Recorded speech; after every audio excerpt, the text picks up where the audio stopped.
This Parsha Podcast is dedicated by Debbie Gelb in honor of Jeff Gelb and Suzanne and David Gelb and families, wishing them all a happy Chanukah.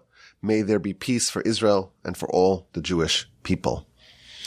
Before we begin this week's Parsha Podcast, I have a recommendation, a shameless plug. I would love if you would listen to the recent episode that I recorded on one of my other shows, This Jewish Life. I interviewed my dear friend Yoshi Rosenbluth. He is an IDF reserve soldier who spent a month in Gaza on the front lines, and he talks all about it. And it is, to quote my friend David Block, it is a riveting episode. I would recommend that you give it a listen if you have yet to do so. And of course, my email address is rabbiwolbe@gmail.com. Well, it's year 8 of the Parsha Podcast. It's still Hanukkah, and we're going to have 3 segments on Parshas Mikeitz. And we're going to follow these segments chronologically, not in order of depth. You know, it's a little tricky because we're doing Dad this year, deep and deeper. And if we do multiple segments, there's the dilemma. What do we do? Do we do it in order of the Parsha? Or do we do it in order of depth? We're still ironing out the kinks in this year's Parsha Podcast plan, but we will follow the chronology of the Parsha and begin with the first verse. The verse tells us, Vayi Mikeitz. It was Mikeitz, that's the name of the Parsha. It was at the end of 2 years of days, Shnasayim Yamim, and Pharaoh had a dream. And behold, he is standing in his dream at the edge of the river. That's the first verse of our Parsha. And when we go a bit deeper, we find some very interesting ideas. So just for starters, what does the word Mikeitz mean? So of course, Rashi tells us. Mikeitz, it means like misof at the end. Every time it says the word kates, it is a reference to sof, which means the end. So kates and sof, Rashi tells us, they're basically synonymous. Kates means end, and sof means end, and Mikeitz means at the end or from the end. Okay, so that's the beginning of our Parsha. It was at the end of 2 years. At the end of last week's Parsha, Joseph was in prison, and he had a interaction with Pharaoh's disgraced ministers, and he proved his tremendous wisdom and capability and dream interpreting prowess, and he urged and coached the chamberlain of the wine, who will be reinstated, to press his case before Pharaoh, but he forgot about him, and now it's 2 years later, at the end of 2 years, and Pharaoh has a dream. And Rashi tells us that Mikeitz means at the end, and it means like misof, at the end. So question number 1, just to get us started here, warming up. If the word Mikeitz means the same thing as misof at the end, simply write misof. It should be Parshas misof. That maybe doesn't rhyme as well. Mikeitz has a nice ring to it.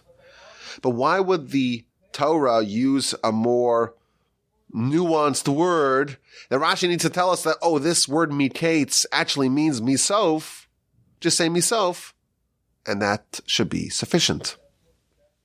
Question number 1. Question number 2. The next 2 words after Mikeitz, it says Shnasayim, which means 2 years. Shana is a year. Shnasayim is 2 years. And then it adds another word. Shnasayim Yamim, 2 years of days. If it simply said, Vayihi Mikeitz Shnasayim, it was at the end of 2 years, I would know everything I need to know, you would imagine. Why does the verse have this unusual formulation? Vayihi Mikeitz, it was at the end of Shnasayim Yamim, of 2 years of days. 2 interesting questions to get us started. If this is all we had, these questions, they wouldn't be so earth-shattering. But I saw a comment in the Megala Amukos, one of our favorite books here on the Parsha Podcast. And this comment was earth-shattering, and it's an idea that I never heard before. and I'm happy to share it with you. He tells us that the word kates, it means at the end, right? Kates, end. But it has some more subtle meanings to it, or subtle inferences to it. It connotes, says the Megala Amukos, it's an inference to the end of days, not just the end of a given thing, but it's a hint to the ultimate end of this world. When this world wraps up, we have Messiah, and we have the preparation for the next world at the end of all this world. That is a term that's always associated with the word kates. For example, in Parshas Vayechi, when Jacob gathers his children and he gives them his deathbed blessings. So there we see that the word kates is used to connote the end of days. Jacob wanted to reveal the kates to them, but he forgot it, and he pivoted, he improvised, and he started telling them something else. But there are other areas, other citations, other sources where the word kates is applied to the end of days. So the Megala Lukas tells us this verse about Pharaoh's dream, 2 years of days after the events of last week's Parsha. That's a hint to the end of days. Okay, you have my attention. What's going on over here? He says like this. The Talmud tells us that there is a deadline.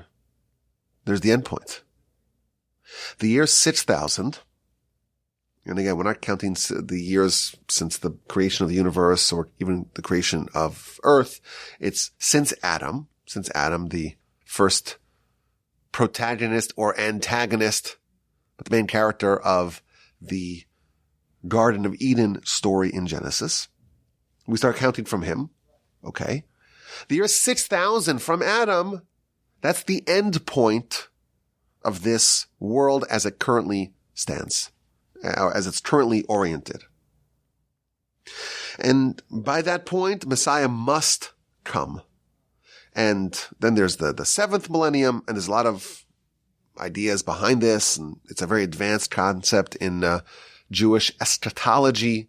And we talk a lot about this on one of our other shows, Torah 101, which I'm sure y'all are all subscribers and veteran listeners to already. We spent 16 episodes on Messiah, going through it from every conceivable angle. The year 6,000 is important because that's the deadline. We didn't know when Messiah is coming. Maybe it's coming today. Maybe tomorrow. It could come any day. Almost any day. Can't come on Shabbos, we're told.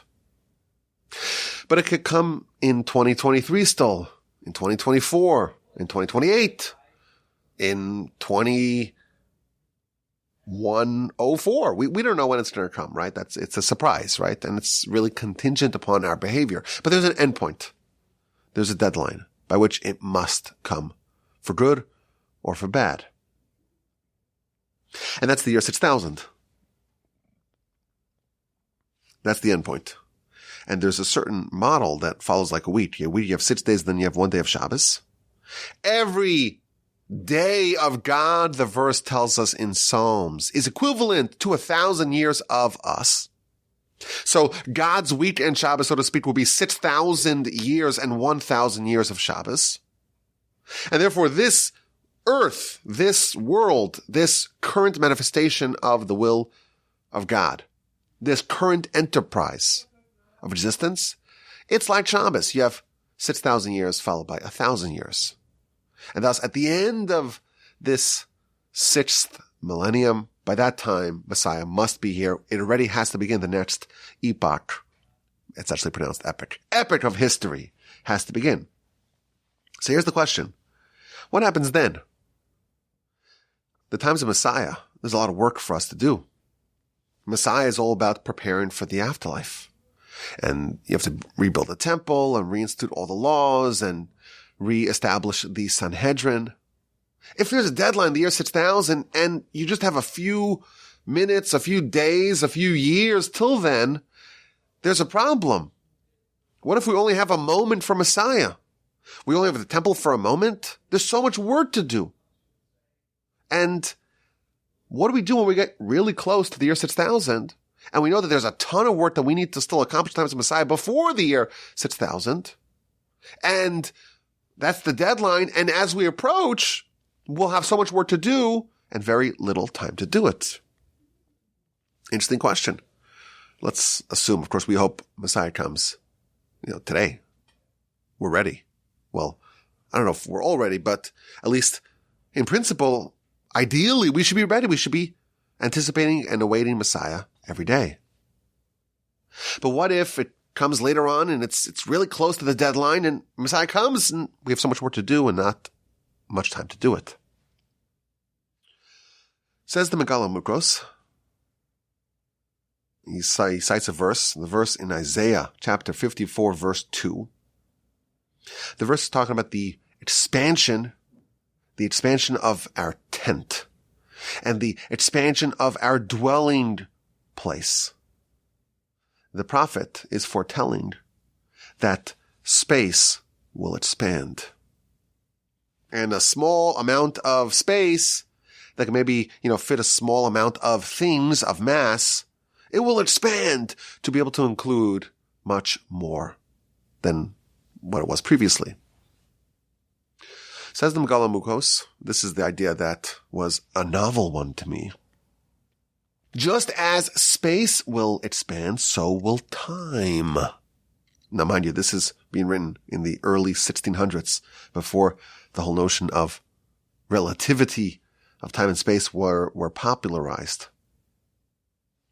Space will expand, the verse tells us, so will time. And every day will actually be a year. So suppose it's the year 5999. You've only one year before the year 6000. And you may be a bit, depressed, disenchanted, disturbed by the fact that even if Messiah comes that day, you only have a year left. There's so much work to do, and there's so little time to do it. It's only 1 year. Says the Megala Mukros in our Parsha. He says that actually, if it's the year 5999 and Messiah comes that day, you don't just have 1 year of Messiah. Every day will be expanded to be a year. So you'll have 365 years before the year 6000. How do you like that? Novel idea. And he cites another verse in Isaiah. This is Isaiah chapter 63, verse 4. And the verse equates a year and a day. And he cites another verse in Micah chapter 7, verse 15. The verse declares that Messiah will mirror the Exodus. And as we know, in the times of the Exodus, a year and a day were equated.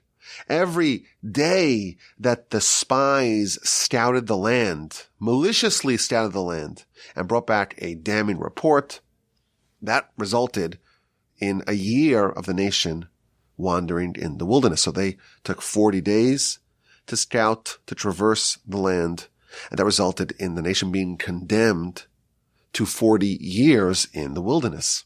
So we see a precedent that 1 day equals a year. Well, that will happen also in times of Messiah. 1 day will equal a year. Says the Megala Mukros, this is hinted to in our Parsha. Mikeitz, not misof.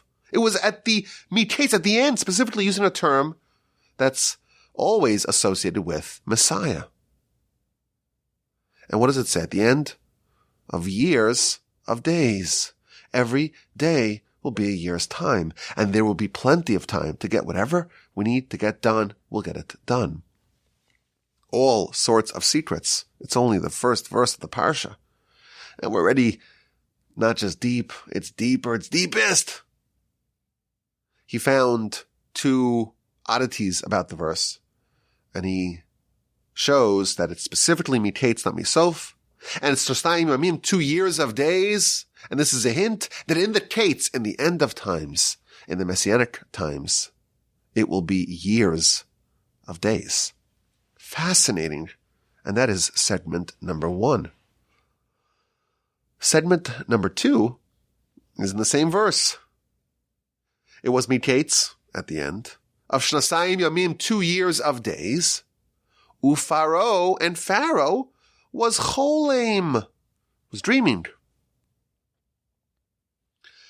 What does it mean that Pharaoh was dreaming? It means he had a dream, right? But it doesn't say that Pharaoh had a dream. It says Pharaoh was dreaming. And the Orach Chaim asks a sharp question. He says that if this verse was written properly, it would say cholam, Pharaoh dreamt, or vayachalom, and Pharaoh had a dream. When it says Paro cholem, it means Pharaoh is dreaming. Why would it use this unusual use of term? Why would it say, and Pharaoh, it was at the end of 2 years and Pharaoh was dreaming? That's how you interpret, how you translate this verse. And it should have said at the end of 2 years and Pharaoh had a dream. It's not what it says. Again, it's a very sharp reading of the verse. And if that was all we had, okay, it's a little bit of a textual, inartful use of word. We could kind of deal with it. But his answer, well, knock your socks off. He says that perhaps, he gives a few answers. One of the answers is, it was at the end of 2 years of days and Pharaoh was dreaming. The way you read this, it was at the end of 2 years of days of Pharaoh dreaming. Meaning, for 2 years, Pharaoh had this dream, the dream of 7 cows being consumed by 7 frail cows, 7 healthy ones by 7 weak ones, 7 robust ears of grain being swallowed, being consumed by 7 pitiful ones. For 2 years, Pharaoh had the identical dreams each night. But every night he had those dreams and he forgot them. Now, of course, these dreams, they caused Pharaoh ultimately to seek Joseph, to seek his dream interpretation services. And when Joseph very skillfully interpreted the dreams, he was promoted to viceroy of Egypt. And every night for 2 years, Pharaoh had the same dream. But he forgot it. And now it's 2 years later. It's at the end of 2 years of this dream. And now Pharaoh finally remembered it and was very desperate to seek an interpretation. That's what the Orach Chaim says on this verse, verse 1 of our Parsha. Now, I'll tell you something really cool. This idea actually precedes the Orach Chaim. It's found in the Midrashic literature, but it's found in what's known as the Midrash Haggadol, which is a work of Midrash that was not discovered, well, it wasn't widely discovered and published until the 19th century, so after the Orach Chaim passed. So the Orach Chaim offers an interpretation, and we now know that it was very featured in the Midrashic literature that came much earlier. He intuited that this must be the explanation. But what's the deeper message over here? If Pharaoh had the dream and he forgot the dream each night anyhow, why is it important? Why is it salient that he had these dreams in a recurring fashion? We know that Rashi tells us that Joseph really should have gotten out earlier, but he had to languish in prison because he had too much reliance on the butler, and he said to the butler, speak to Pharaoh, and maybe he should have just relied on God more, and that's why he was condemned to 2 more years in prison. But if Joseph had to be 2 more years in prison, then why is it necessary to have this dream every night for 2 years, only to forget it upon awakening? What's the deeper message here? So the Chassidic masters, they say something unbelievable, something that really reshapes our understanding of the idea of divine oversight, divine providence, divine intervention. Joseph had maybe a bit of a lapse in his reliance on God when he asked the butler to petition Pharaoh for him. Maybe someone like Joseph, he should have relied on God totally and not even done anything to advance his cause. Just sit back and let God save you. So Joseph was penalized for his insufficient faith, at least on his level, and he was given 2 more years of incarceration. Well, what happened after 2 years? After 2 years, Joseph got out of prison and was elevated, promoted to become Viceroy of Egypt to fulfill those dreams. There's no way that had Joseph still had the insufficient faith and the over-reliance on forces outside of God, that he would have been elevated. Over the course of these 2 years, Joseph restored his reliance on God. And once he had the requisite reliance on God and the non-reliance on anything else, that's when the plan was sprung into action, and Pharaoh had the dream. This time he remembered it. But what would have happened had Joseph mended, so to speak, or elevated his level of reliance on God earlier? Let's say after a year, Joseph reached the requisite level of faith that's fitting someone of Joseph's caliber. Would he still need to wait another year in prison? This is what the Orach Chaim is telling us. Every single night for those 2 years, Pharaoh had the identical dream. This dream, the same dream that would have resulted in Joseph's freedom, Joseph's ascent to monarchy. Everything was in place. Everything was ready. The curtains, the drapes were all measured. The only thing that was missing was Joseph. He had to get ready for this as well. So every night, Pharaoh's having the dream.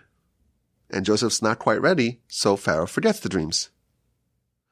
Once Joseph has sufficient or total reliance on God, at the end of 2 years, Pharaoh remembers the dream suddenly.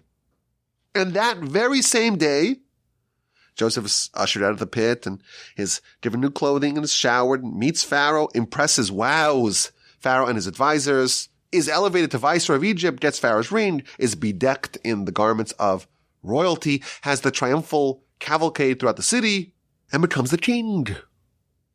Second in command. Functionally, effectively, a king. This is, I think, a little bit of a paradigm shift for us. We may have it backwards. Of course, we know that the Almighty has a plan for us. And He has a vision for us. And He has something that He wants us to accomplish. There's a destiny that's planned out for us, but we need to do our part, right? We believe in a partnership system where the Almighty sets us up, He positions us to succeed, but we need to overcome our challenges and we need to triumph in the difficulties. We have to overcome those obstacles, overcome those impediments. And when we do that, the Almighty will kind of roll out the red carpet for us and enable us to achieve our legacy, our destiny. So we need to pray, and we need to overcome the Yetzer Hara, and we need to study, and we need to elevate ourselves spiritually in order to unlock the Almighty's part, so to speak. That's how we think. But here it seems like it's the opposite. Everything is already in place. It's all there. It's all ready to go. And the only thing that's missing is not anything from God's end, it's only from our end. The Almighty is anticipating us to make the move, us to submit the prayer, us to spiritually elevate ourselves and earn that merit, and we become worthy of the divine aid, divine providence, divine assistance, divine salvation that was always there. It was always there. Pharaoh's always been dreaming. For 2 years, nonstop. Pharaoh is having the same dream over and over and over and over again, so that should Joseph be worthy, everything else is ready to go. And there's an amazing story that accompanies this Hasidic idea. The Baal Shem Tov, so this is the founder of the Hasidic movement, one of the great giants of Jewish history. He was traveling with one of his students. And the student is very thirsty. And they're far away from any civilization or any source of water. And the Baal Shem Tov tells his student, you need water. And you feel like you're so parched and you're so thirsty. You have to have faith in God. You have to have total reliance on God. The Almighty will take care of you. Trust Him. He'll send you the water. Okay, so he trusts God. He dedicates himself completely to God. And they meet someone. They meet some sort of peasant. And this man seems kind of haggard. And he's looking for his horses that he lost 3 days ago. And he says, for 3 days I'm chasing down my horses. Have you seen my horses? And they said, we don't see your horses, but do you maybe have any water? And he says, sure. And he pulls out some water and gives it to the student. And he drinks it. And the Baal Shem Tov tells him, after this peasant leaves, 3 days ago, your water was already being sent to you. It was already being sent to you. But you had to have the faith to effectuate it, to actually summon it, to have it come to you. Your salvation was already set into place. It was set into motion 3 days ago. Before you were even thirsty, before we even started our journey, this man was sent there and the Almighty sent him to bring you water.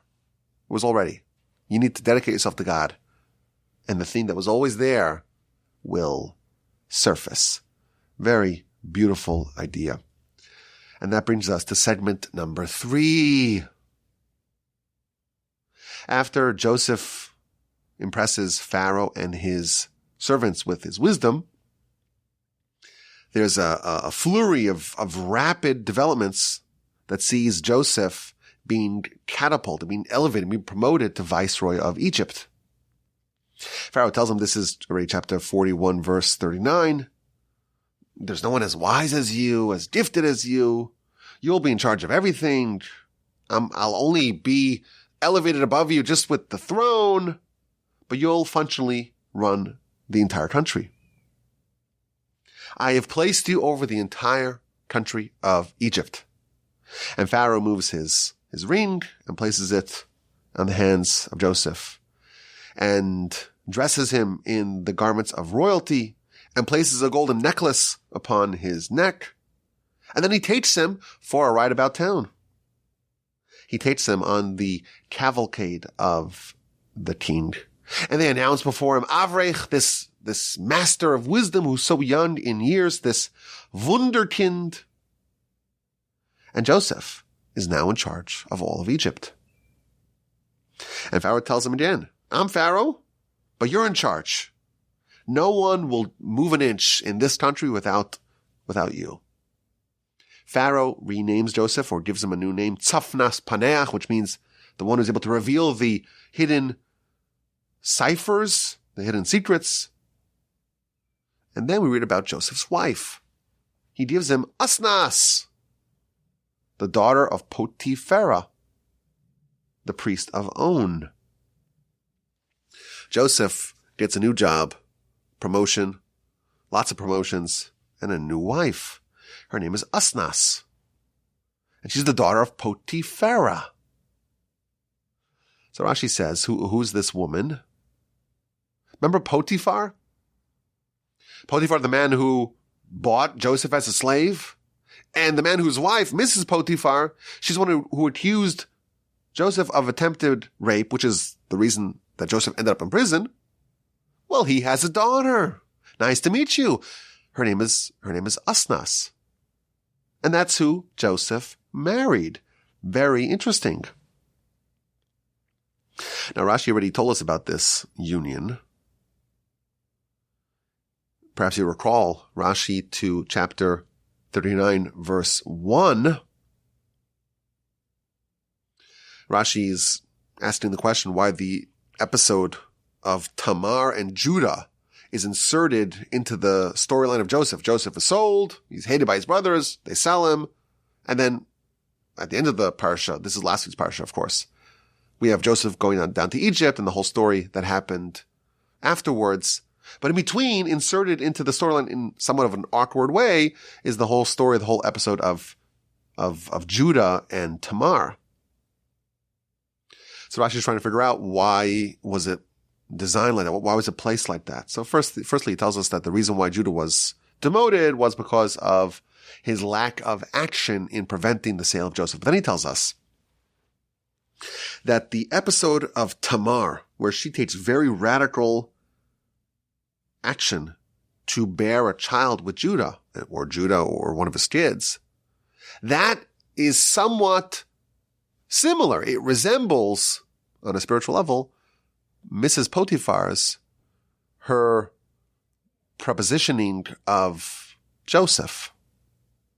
Just as Tamar was so desirous of bearing a child from Judah, so too Mrs. Potiphar. She wanted to have a child with Joseph. Because she saw, this is what Rashi tells us, chapter 39, verse 1. She saw in the stargazers that she'll have descendants from Joseph. And therefore she said, I have to be with Joseph. That's why she was so covetous of Joseph. But she didn't know that actually she will have descendants from Joseph. But it's not going to be from her. It'll be from her daughter, Asnas, who will marry Joseph and bear Joseph's children. Interesting backstory here. Now the Midrash adds that when Mrs. Potiphar accused Joseph of a terrible crime, so really this is an executable offense. At least it was in Egypt. But Joseph was just merely imprisoned. He wasn't executed. And the reason why, says the Midrash, is because Asnas, she knew what happened. And she told her father what happened. And she says, actually, it's mom who's guilty, not Joseph. And for that reason, Joseph was spared the execution. And says the Midrash, as a result of this, Asnas, she merited to bear two of the tribes of Israel together with Joseph because she intervened and she took necessary steps to prevent Joseph from being killed. Because she saved one of the tribes of Israel, she earned the spiritual merit to bear some of the tribes of Israel herself, and thus she ended up marrying Joseph and bearing Ephraim and Manasseh, who will go on to be elevated as tribes of Israel. So this is interesting. Joseph, after the whole story, comes back to Potiphar and marries Potiphar and Mrs. Potiphar's daughter. Now, the sources offer two approaches as to the exact relationship between Asnas and the Potiphars. So simply put, she's the daughter. Mr. and Mrs. Potiphar, they have a daughter, and she's Asnas, and she marries Joseph. And the commentaries add that maybe the reason why Joseph sought to marry her specifically is because Potiphar knew a secret about Joseph that he was a slave. And Joseph did not want Potiphar to reveal this to everyone. That would undermine Joseph's legitimacy as a king. He was a candidate for blackmail. And therefore, as a way to kind of bind himself to Potiphar and to align their agendas, to incentivize Potiphar to want Joseph's betterment, he married his daughter, kind of like the European monarchs. Let's all intermarry, and thus maybe we could avoid wars. So that's an idea that the commentaries say. But in a few different citations in the Midrash, we find an alternative connection between Asnas and the Potiphars. The Midrash tells us that she was the adopted daughter of Potiphar. She wasn't the biological daughter of Potiphar. She was adopted. And in fact, the Midrash tells us further that her actual parentage, listen to this, her actual parentage were none other than Shechem and Dinah. You recall that story. In Parshas Vayishlach, Shechem, who was the prince of the city of Shechem, so don't confuse the person and the city. Shechem, he desires Dinah, and he takes her, and he assaults her, and he rapes her. And then he suffers the wrath of Shimon and Levi when they come and they wipe out the whole city, kill Shechem, and take their sister back with them. But the Midrash tells us that actually this relationship between Shechem and Dinah produced a daughter. And that daughter is Asnas. Well, how'd she end up in Egypt? If she's in Shechem as the daughter of Dinah and Mr. Shechem, the actual person named Shechem, how'd she end up in Egypt? So the Midrash tells us, listen to this, that the sons of Jacob were not too thrilled with this daughter, because she reminded them of Shechem, and she was a living testament to this terrible crime that happened over here. And they thought it was improper to have this young girl, this baby around, because she's an embodiment of this terrible crime. So they wanted to kill her. And Jacob intervenes, says, no, we're not going to kill her. Instead, he says, I'll take care of her. And this is all the Midrash. He wrote a golden amulet. And upon this amulet, he wrote the name of the Almighty, of God, the name that we're not allowed to pronounce.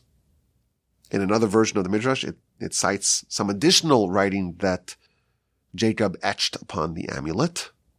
He wrote the following: whoever cleaves to you is cleaving to the descendants, the progeny of Jacob. And with this golden amulet on her neck, he sent her away. And then in one version of the Midrash, it says that the angel came and took her to the house of Potiphar.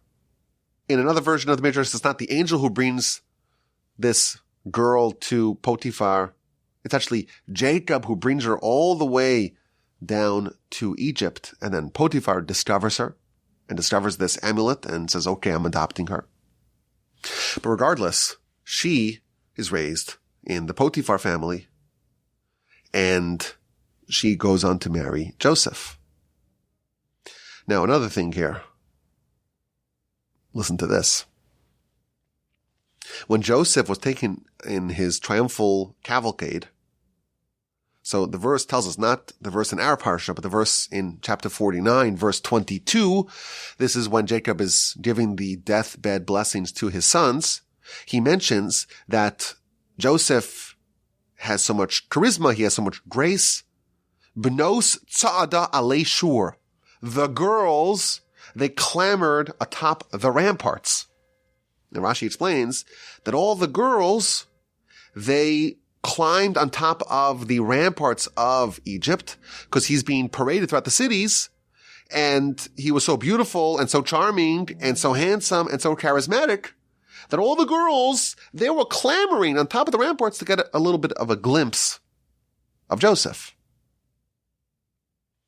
And the Midrash tells us that everyone wanted Joseph. He was the most eligible man about town.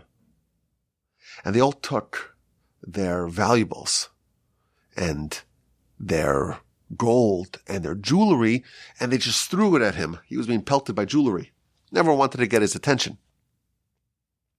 Now, Asnas, she did not have any jewelry aside from that amulet. So she took it and she threw it.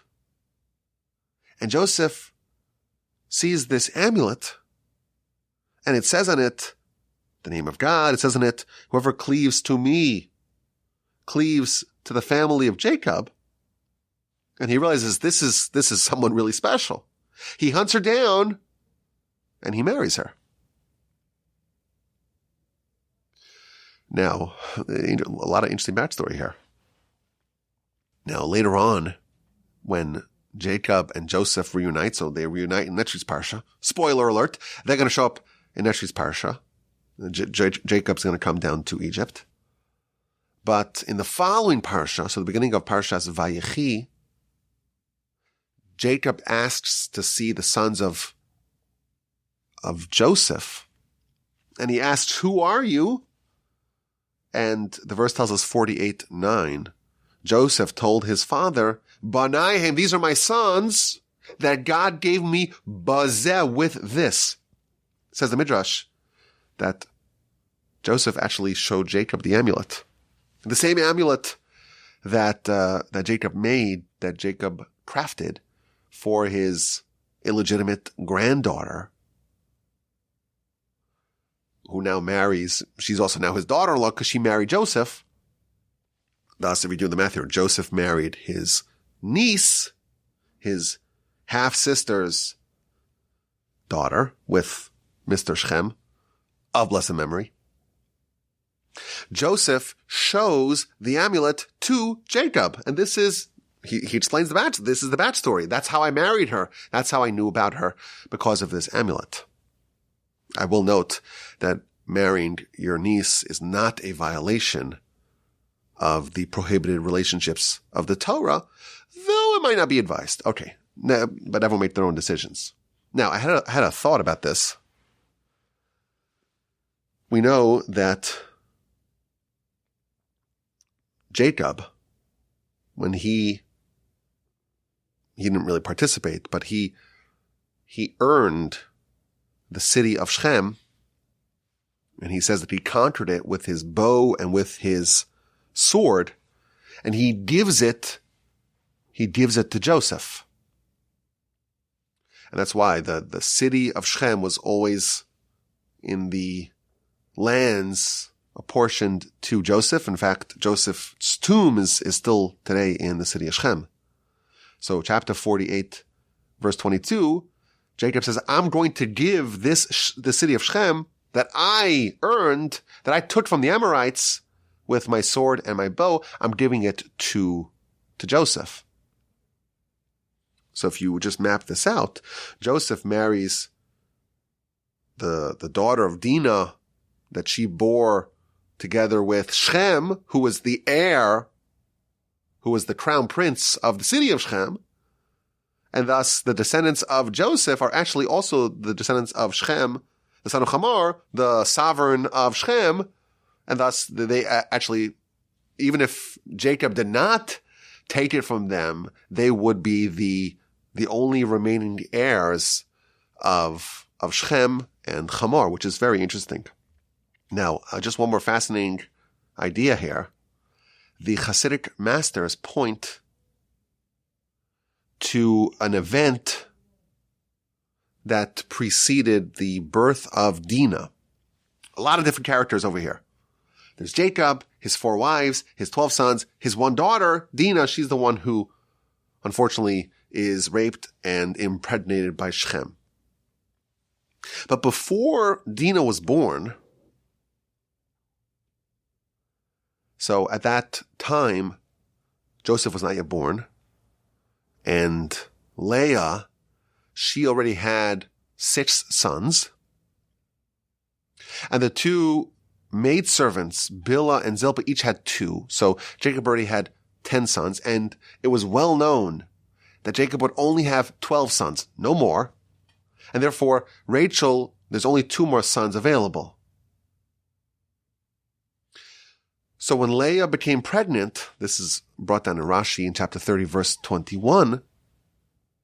So she's now pregnant, and if this is a boy, well, it's boy number 7, and that means that there's only 1 son that is still left to be born. And if that son is born to Rachel, she'll have only 1, and she'll have even less than the maidservants. And therefore Rashi says that Dinah she was actually destined to be a boy. But the word Dinah means a judgment. Leah made a judgment with herself. And she said that if this is a male, then my sister Rachel, she'll have even less, even fewer. No, don't say less. Even fewer children, fewer sons, fewer tribes than the maidservants. So she prayed, Rashi tells us. And this male was transformed into a female. Sounds pretty progressive. We had already today in the podcast, we had relativity, and now we have this idea that's featured in Rashi again, that Dinah was supposed to be a male, or she started off as being a male in utero, but Leah prayed and it was converted into a female. And that's what she's called Dinah, which means a judgment, because Leah did a judgment. She judged herself and she said, this is the proper thing to do. Some have suggested that Dinah may have exhibited some residual, vestigial male tendencies, which may have gotten her into some trouble. But here's the idea that the Chassidic masters share. What would have happened had Leah not done a judgment to herself and not prayed to transform Dinah in utero into a female? Had she done nothing, she would have had another boy number 7, tribe number 7. And then, of course, Rachel could only max out at one tribe, because there would already be 11 sons, 11 tribes accounted for. So Dinah did something really selfless, right? She prays, and she has her son in utero transformed, converted into a female. And it's a selfless act, right? Because, she's giving up the rights to have a tribe come from her. But she's so righteous that she's willing to give that up. She's willing to forfeit that, just so that Rachel doesn't have only one fewer than the maidservants. So Leah's displaying here remarkable selflessness, that she's even willing to give up, to forfeit a tribe, so that her sister does not suffer. But if you play out the stories, what does she end up? She ends up with a daughter named Dinah. Dinah has an unfortunate interaction with Hamor's son, Shechem, the crown prince of the city of Shechem. Devastating. It produces an illegitimate daughter. Everyone wants to kill this daughter. Like, how could you have this little Asnas baby? How could she be around here? How can we have this living testament of that terrible crime? So Jacob makes an amulet and sends her off to Egypt, either with the angel or just drops her off at the gates of Egypt. She's adopted by this Potiphar guy. But if you play out the story, Asnas marries Joseph through that whole series of events. And she has 2 sons, Ephraim and Manasseh.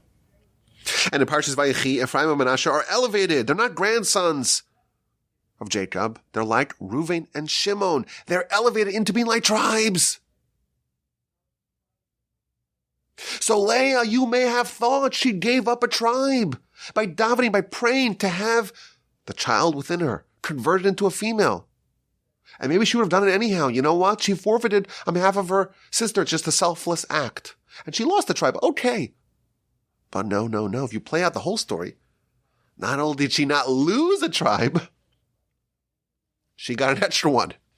Because now her daughter Dinah's daughter Asnas, 2 sons, Ephraim and Manasseh, are tribes. And thus Leah is the matriarch, is the mother of not 6 tribes, not even 7 tribes, but actually 8. Because you do the math, she ended up with 2 more, Ephraim and Manasseh, the sons of Joseph and Asnas. Asnas is the daughter of Dinah, the daughter of Leah. Leah didn't lose.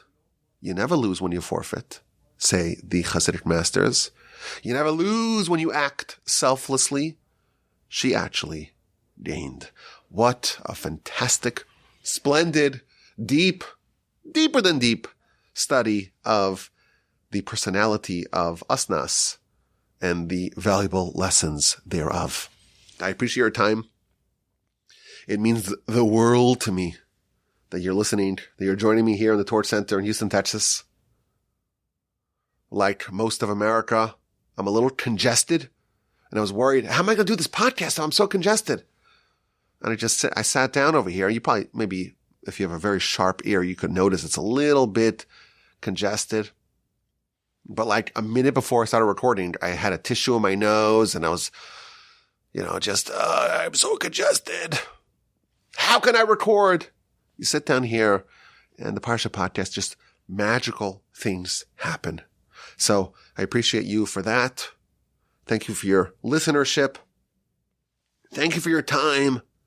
Have a wonderful day. Have a terrific, productive, uplifting rest of your week.